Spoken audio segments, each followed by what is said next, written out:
Narito na naman tayo para sa isang napaka-sweet at nakakakilig na love story nila Kalingap Edu at Ate Viancy. Ulat mo ay aking makilala.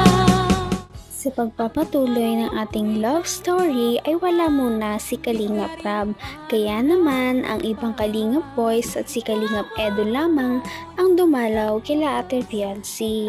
Wala si Viancy sa kanilang bahay kaya panigurado ay nagtitinda naman ito malapit sa barangay. Kaya naman pinuntahan ito ng Kalingap team at binisita. Pagbisita nila kay Viancy ay kitang-kita nila kung gaano kasipag si Viancy sa pagtitinda. Kaya naman si Kalingap Edu ay agad munang nag-bless sa mama ni Viancy at sa kanyang papa. Napakagalang talaga ni Kalingap Edu. Ganon din naman si Viancy dahil nag-bless din siya sa Kalingap team. Napakainit nga noon, kaya naman binigyan agad ni Viancy ng palamig si Kalingap Edu at binigyan niya rin pagkatapos noon ang ibang Kalingap team. Matagal na rin silang hindi nagkita-kita, kaya naman kinamusta muna ng Kalingap team si Viancy at nagbiruan muna sila bago pumunta sa kanilang pupuntahan. Ano ako'y tanggap. Bilis ka sa akin. Yan. Grabe. Yan. Titignan. Ako, sadya ko lang siya eh. Ano sadya niyo ba dito sa lupa? Sa amin po kasi ang utos sa amin, yung lupa. Oo, utos sa amin. I-survey yung lupa. Titignan natin yung lupa ngayon kung okay ba. Pero mas maganda yung survey mo. Siya pala. Dalawa ang pinunta ko dito. Grabe talaga. Okay pa na. Kinikilig ako. Ay.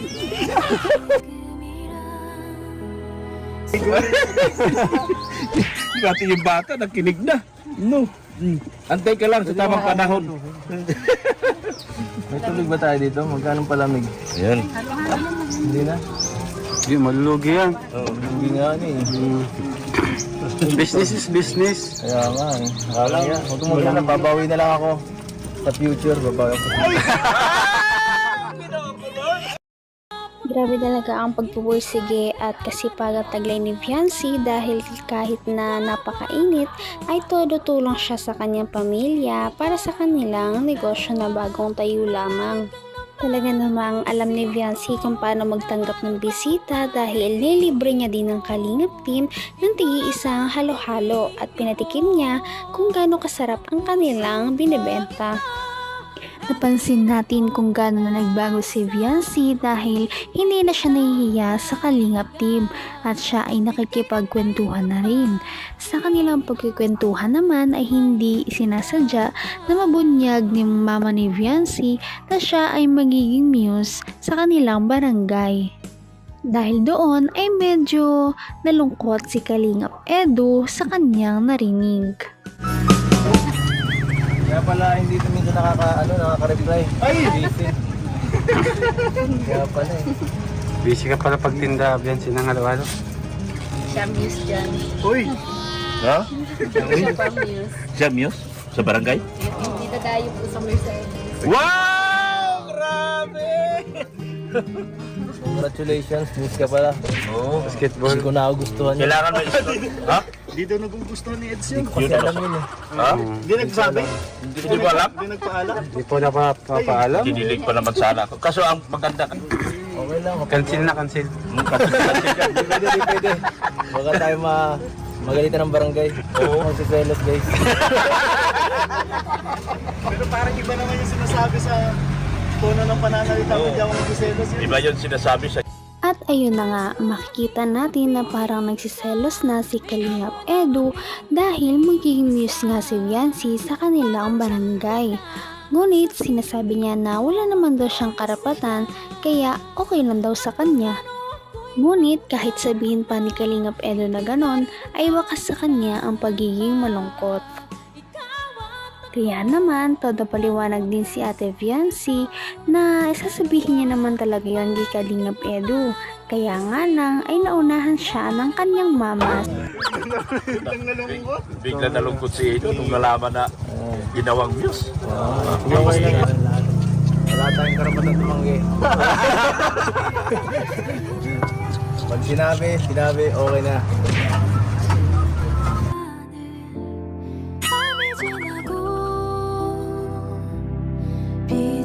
May balak naman po sana taga-pagpaalam. Kasi yun ano ako. Kuya Ed, anong masasabi mo doon sa paalam ni Ate Biancy? Approve naman sa akin yun. Approve naman sa akin. Wala naman yun sa akin. Wala talaga. Wala.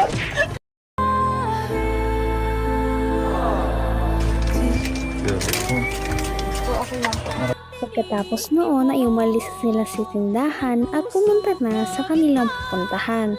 Ngayong araw ay pupunta sila sa lupa na pwedeng pagtayuan ng bahay nila fiancé. Ito ay titignan nila kung okay ba kay fiancé o maghahanap pa sila ng iba.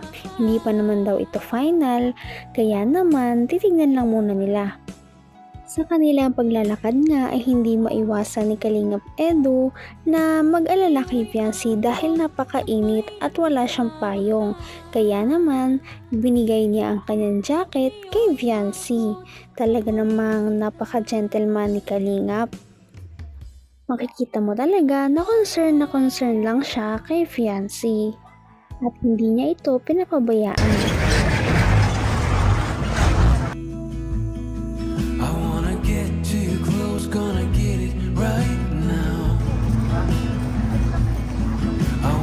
Alam mo, hindi pwede yan, baka mangitim ako, buti ako.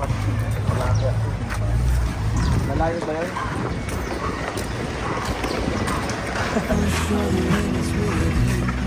Itong pa, ano? Itong pa?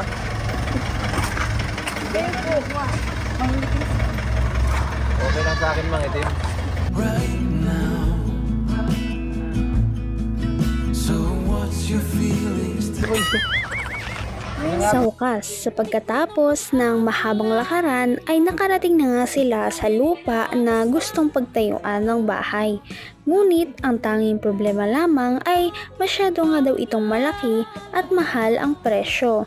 Bukod doon ay wala pa daw tao na dumadaan doon dahil gusto sana ni fiancé na ang bahay nila ay malapit sa maraming tao para naman makapagnegosyo talaga sila at magdagdag sa kanilang hanap buhay. Talaga namang habang nagtitingin-tingin sila sa lugar ay hindi nakakalimutan ni Kalingap Edu na bumanat kay fiancé. Kaya naman, kitang-kita ang kanyang pamumula at mga kilig. Maganda ko lang dito nakita sa lupang ito ay ito eh. There's a lot of colors.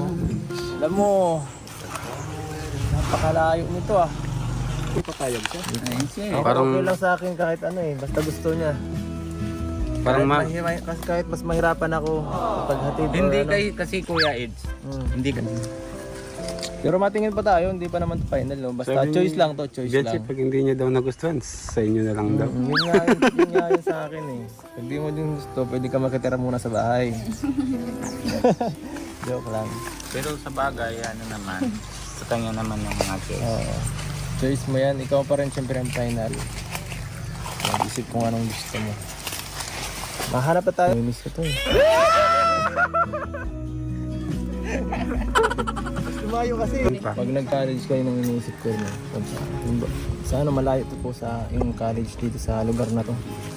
Talaga namang hindi boto si Kalingap Edu na doon itirik ang bahay nila fiancé dahil bukod sa malayo ito sa kanila ay wala pang masyadong tao. Gusto niya sana na ngayong magka-college na si fiancé ay medyo malapit ito sa kanyang school. Napaka-gentleman at mabait talaga si Kalingap Edu dahil inaalala niya kung ano ang personal na gusto ni fiancé. Maya-maya ay naalala na naman ni Kalingap Edu ang lungkot dahil nga magiging news na si fiancé. Kaya naman si fiancé ay todo explain na naman kay Kalingap Edu upang pagaanin ang nararamdaman nito.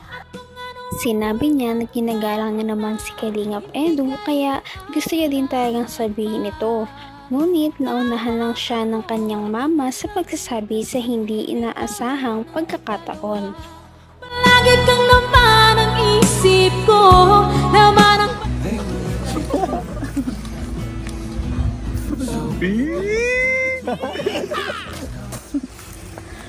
Sa basketball po. Kaya sabihin ko po sana yun kasi nanalo ako ng mama. Wala po ako ng escape po namin. Ay, hindi lang. Hindi po pala narinig kay mama mo yun. Wala na.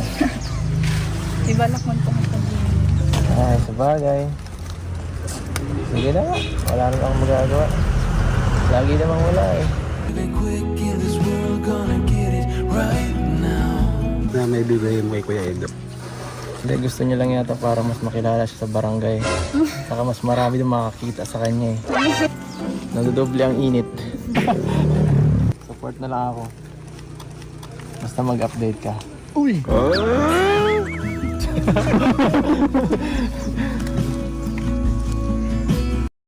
Bago sila umalis, inapag-usapan pa nila baka may mga umaaligid sa kanya na basketball player. Ang sabi naman ni Viancy ay wala daw siyang pake sa mga umaaligid sa kanya. Pagkatapos nilang mag-usap ay napagpasyahan na nilang umuwi. Sabi nila ay maghahanap na lamang daw sila ng mga susunod na lupa na kanilang pagpipilian.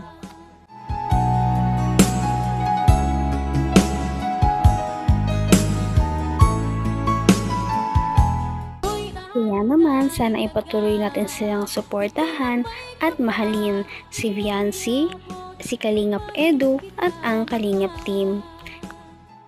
Yun lamang at maraming salamat sa panonood. Abangan natin kung magkakatuluyan ba talaga si Kalingap Edu at Viancy. Hanggang sa muli. Bye!